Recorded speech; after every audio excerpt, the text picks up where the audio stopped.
You have no idea what you have unleashed. What the hell?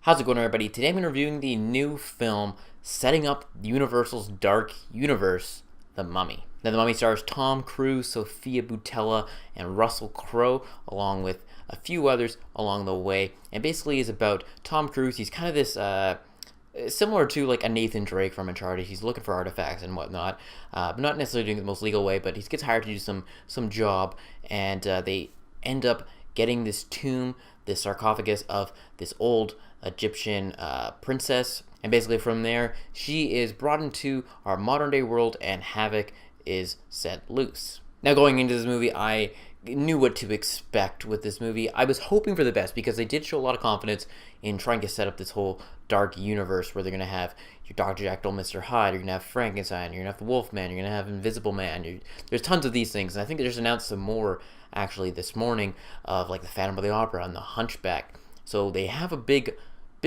goals in mind with this movie. So I was hoping that maybe that could drive this thing forward, and actually they have some confidence behind this movie.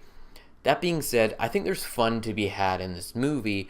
I just don't overall think it is a great movie. Let's start off with some things that I did like. Tom Cruise commits to this movie. I mean, he rarely does he ever not commit to a role. I heard he wasn't great in the last Jack Reacher film, but other than that, everything I've seen him in is Tom Cruise. He's great at what he does, and he's very charismatic in this movie, very funny at times. He adds some of the more humorous lines in the movie. I'll get to more on that in just a little bit, though.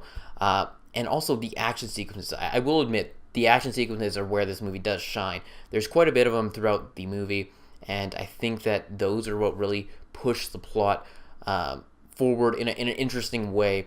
And I really enjoyed, especially all of the backstory with the Mummy, and Sofia Boutella playing the Mummy was also great in that role. When we get into some of the negatives, I'll come back to the humor part of it. There's tries to be a lot of humor in it. Jake Johnson plays kind of the sidekick comic relief character, and he's supposed to be funny. The problem is he's not that funny. Jake Johnson himself is funny. Just the script itself doesn't lend itself to it, and that's kind of one of the bad things about this movie is that there's kind of these conflicting tones of trying to be this fun action movie with also this dark horror element to it, which I did enjoy when it was there. It just wasn't there enough for it to really be that scary. I mean, I watch The Walking Dead whenever it's on, and I'm used to these type of scary images, so I think there's a couple people around me actually that were pretty scared. It's quite amusing, actually, probably one of the highlights of the movie.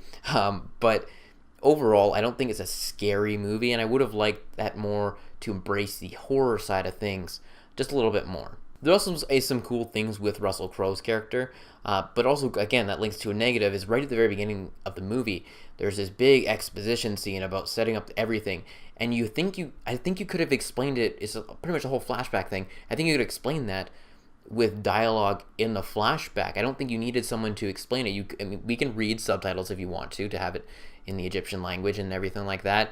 I just don't think the exposition was needed, and it continues on a little bit later after, if you've seen that plane scene in the trailers, just following that, you get more exposition from the lead female in this movie towards Tom Cruise, where she's telling Tom Cruise something, but it's really meant just for the audience. But all in all, I think there is fun to be had in this one. I'm not going to say you need to go see this in movies, but if you want to check this out when it comes out on Blu-ray, I'd say, yeah, definitely maybe give it a watch. It's fun to put on in the background. I think if you're just like, oh, what's on TV tonight? Let's throw on The Mummy. You're not going to be like hating yourself for it. This is a harmless movie. It's fine. It's nothing that I'm going to like, oh my gosh, you need to see this movie.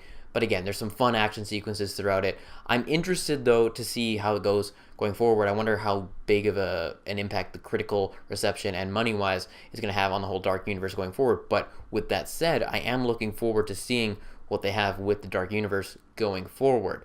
I think they do a couple interesting things in this movie, but again, that kind of conflicts with the whole tone of everything of, again, what movie are we watching? Are we watching The Mummy, or are we watching The Dark Universe Part 1? Which it does come into a little bit during the second to third act of the movie, where it kind of just shifts its focus a little bit. Overall, though, I'm going to give The Mummy a movie rating of a 5.5 out of 10. I think, like I said, it's not quite enough to get to that fresh rating on Rotten Tomatoes, but I think there is some fun parts to it. I mean, you can enjoy it. I did enjoy it for the most part, but again, it's not a great movie.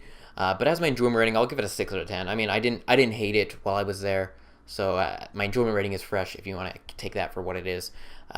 There's some fun. There's some fun to be had. Again, don't go into this thinking it's going to be the end-all be-all best summer movie of the year, because it's not. So that's it. Let me know if you're looking forward to The Mummy in the comment section below. Maybe let me know what future Dark Universe movie you're looking forward to the most. Mine would probably be Frankenstein with Javier Bardem, I believe, in that role. So that's one that's interesting to me. Again, be sure to like this video and subscribe to the channel for more videos each and every week. That is it, and I'll talk to y'all later.